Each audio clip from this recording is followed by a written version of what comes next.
안녕하세요. 지혜의 곳간에 오신 걸 환영합니다. 여러분, 오늘 우리는 한 사람의 삶을 통해 진리와 깨달음의 길을 찾아보려 합니다. 약 2500년 전, 룸비니의 한 왕궁에서 태어난 한 왕자가 자신의 안락한 삶을 뒤로하고 세상의 진리를 탐구하기 위해 떠났습니다. 그는 누구일까요? 바로 우리가 알고 있는 부처님, 시다르타 고타마입니다. 그의 여정은 단순히 한 개인의 깨달음이 아니라 우리 모두가 따라갈 수 있는 지혜와 삶의 교훈으로 가득합니다. 오늘 소개드리는 내용은 널리 알려진 부처님의 생애와 가르침을 바탕으로 재구성된 이야기입니다. 전통과 해석에 따라 조금씩 다를 수 있다는 점을 참고하시면서 이 이야기를 통해 얻을 수 있는 교훈과 지혜를 함께 나누어 보시길 바랍니다. 시작하겠습니다. 부처님은 기원전 563년경 오늘날 네팔에 해당하는 룸비니에서 태어났습니다. 그의 본명은 시다르타 고타마였으며 그의 부모는 카필라성의 샤카 부족의 지도자인 수도따나 왕과 마야 왕후였습니다. 출생 당시 한 명의 현자가 예언하기를 시다르타는 위대한 왕이 될 수도 아니면 위대한 성자가 될 수도 있다는 예언을 남겼습니다. 시다르타는 왕궁에서 호화로운 생활을 하며 자랐습니다. 그의 부모는 그가 세상의 고통을 알지 못하도록 왕궁 밖으로 나가는 것을 엄격히 금지했으며 그에게는 오직 행복과 즐거움만을 경험하도록 하였습니다. 왕궁 안에서의 생활은 철저히 보호받는 환경 속에서 이루어졌으며 그는 세상의 고통이나 슬픔, 노화, 질병, 죽음 등에 대해 전혀 알지 못한 채 자라났습니다. 그러나 어느 날 시다르타는 왕궁 밖으로 나가 세 가지 큰 진실을 마주하게 됩니다. 그는 먼저 노인의 모습을 보고 그 다음에는 병든 사람을 마지막으로 죽은 시체를 목격하게 됩니다. 이 경험은 그에게 충격을 주었고 세상에 존재하는 고통과 죽음을 피할 수 없다는 진실을 깨닫게 하였습니다. 이후 그는 인생의 의미와 고통의 원인 그리고 그 해법을 찾는 데 깊은 고민에 빠지게 되었습니다. 결국 그는 왕궁과 가족 그리고 모든 물질적 안락을 뒤로하고 출가를 결심합니다. 시다르타는 당시 유행하던 수행 방식을 따르며 여러 스승들을 찾아가 가르침을 받았습니다. 초기에는 극단적인 고행을 통해 깨달음을 얻을 수 있다는 믿음에 따라 음식과 물조차 거의 섭취하지 않으며 극심한 고통을 자초했습니다. 하지만 이러한 극단적인 고행이 참된 깨달음을 가져다 주지 못한다는 사실을 깨닫게 되면서 그는 중도의 길을 선택하게 됩니다. 중도란 쾌락과 고행이라는 두 극단을 피하고 균형 잡힌 삶을 살아가는 방법을 의미합니다. 그 후 시다르타는 인도 보드가야 근처의 보리수나무 아래에서 깊은 명상에 들어갔습니다. 그는 내가 고통의 원인을 알고 그것을 해소하는 방법을 찾을 때까지 이 자리에서 일어나지 않겠다고 다짐했습니다. 이 과정에서 그는 유혹의 신 마라와 맞서게 됩니다. 마라는 아름다운 여성의 모습으로 쾌락을 제안하거나 두려운 괴물의 형상을 통해 공포를 주며 시다르타를 방해하려 했습니다. 그러나 그는 흔들리지 않고 모든 유혹을 극복하였습니다. 시다르타는 마라의 유혹을 극복하기 위해 마음을 굳게 다잡고 자신의 결심을 떠올리며 흔들리지 않았습니다. 마라가 보낸 아름다운 여성들과 쾌락의 유혹은 시다르타의 마음에 어떠한 흔들림도 주지 못했습니다. 그는 모든 감각적 욕망이 일시적이고 참된 평화를 방해한다는 것을 깨달았기 때문입니다.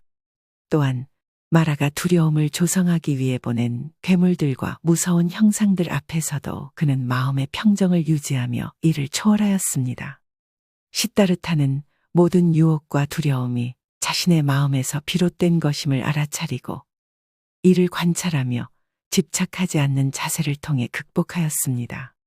그는 모든 고통은 욕망에서 비롯된다는 진리를 깨달았고 인간이 고통에서 벗어나는 길을 발견했다고 느꼈습니다.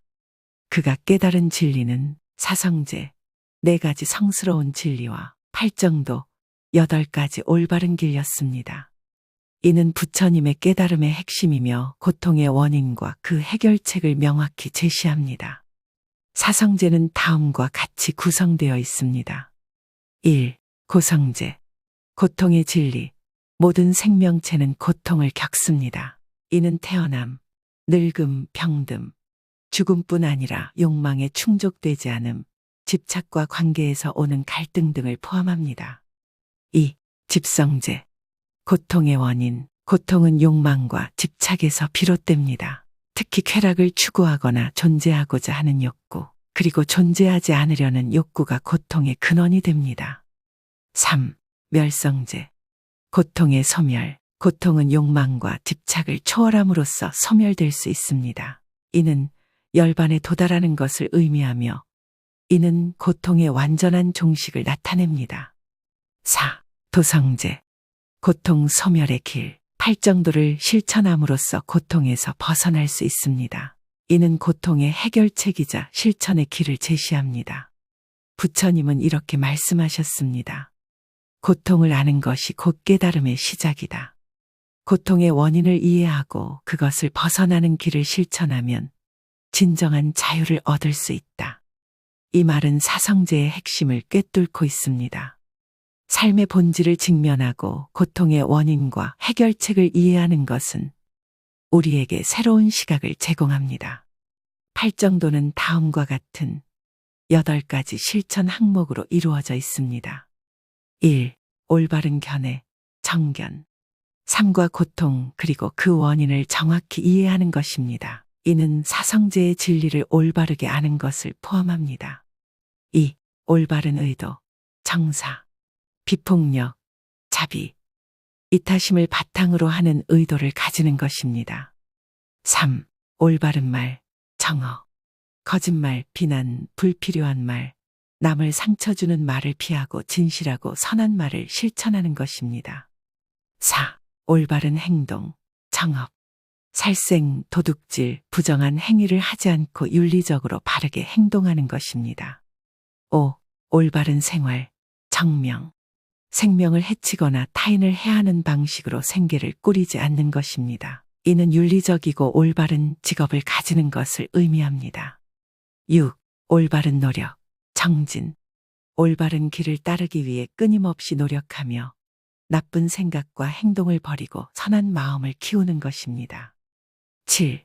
올바른 명상, 정념. 현재 순간에 집중하고 마음의 움직임을 알아차리며 자신의 생각과 감정을 관찰하는 것입니다. 8. 올바른 집중, 정정. 명상과 집중을 통해 마음을 고요히 하고 열반의 경지에 이르기 위한 정신적 훈련을 하는 것입니다. 부처님은 이렇게 말씀하셨습니다. 마음은 모든 것의 근원이다. 마음이 올바르면 모든 것이 올바르고 마음이 혼란스러우면 모든 것이 혼란스럽다. 이는 팔정도를 실천하며 마음을 다스리는 것이 얼마나 중요한지를 잘 보여줍니다. 이러한 가르침은 우리가 일상에서 흔들리지 않고 올바른 길을 선택하는 데 지침이 됩니다. 팔정도는 단순한 수행의 규범이 아니라 인간의 마음과 행동을 조화롭게 만들어 고통에서 벗어나도록 돕는 실천적 길입니다. 이를 통해 시다르타는 자신의 깨달음을 얻을 준비를 마쳤고 이제 그 깨달음은 세상에 큰 영향을 미치게 됩니다. 깨달음을 얻은 후 시다르타는 부처로 알려지게 되었으며 이후 45년 동안 사람들에게 가르침을 전파하였습니다. 그는 중도의 길과 해탈의 방법에 대해 설파하며 사람들에게 고통의 원인과 그 해결책을 제시하였습니다. 그의 가르침은 제자들에게 깊은 감명을 주었고 불교라는 종교의 뿌리가 되었습니다. 불교는 시간이 흐르며 단순한 종교를 넘어 지혜와 성찰의 근원이 되었습니다.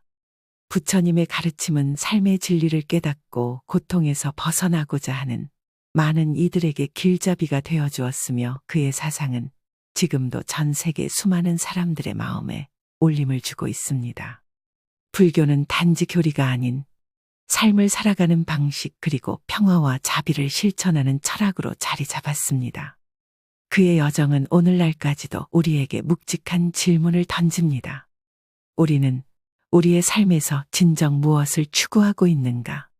부처님의 생애에서 마라의 유혹을 극복한 이야기는 인간이 직면하는 욕망과 두려움을 넘어서는 힘과 용기를 보여줍니다. 부처님은 내면의 갈등과 외부의 방해를 초월하여 진리와 깨달음에 도달하셨습니다. 이 이야기는 단순히 과거의 한 장면이 아니라 우리가 오늘날 삶에서 마주하는 시련과 유혹을 어떻게 극복할 수 있는지를 가르쳐 줍니다. 삶의 여정에서 수많은 고난이 닥치더라도 부처님의 가르침은 흔들리지 않는 마음과 올바른 방향성을 제시합니다. 삶의 어려움은 우리가 피할 수 없는 여정의 일부입니다. 하지만 부처님께서 보여주셨듯 그 속에서 자신을 다스리고 흔들림 없이 나아갈 때 우리는 진정한 평화와 자유를 만날 수 있습니다. 부처님은 이렇게 말씀하셨습니다. 어둠 속에서도 빛을 찾는 이는 결국 그 빛으로 세상을 밝힐 것이다. 오늘 여러분도 스스로의 마음속에 작은 빛을 하나 밝혀보세요. 그 빛은 여러분의 삶을 환히 비추고 평화로 가는 길을 열어줄 것입니다. 여러분 모두 평온한 하루 되시길 바랍니다. 그럼 저는 또 다른 이야기로 찾아뵙겠습니다. 구독과 좋아요는 영상 제작에 큰 힘이 됩니다. 감사합니다.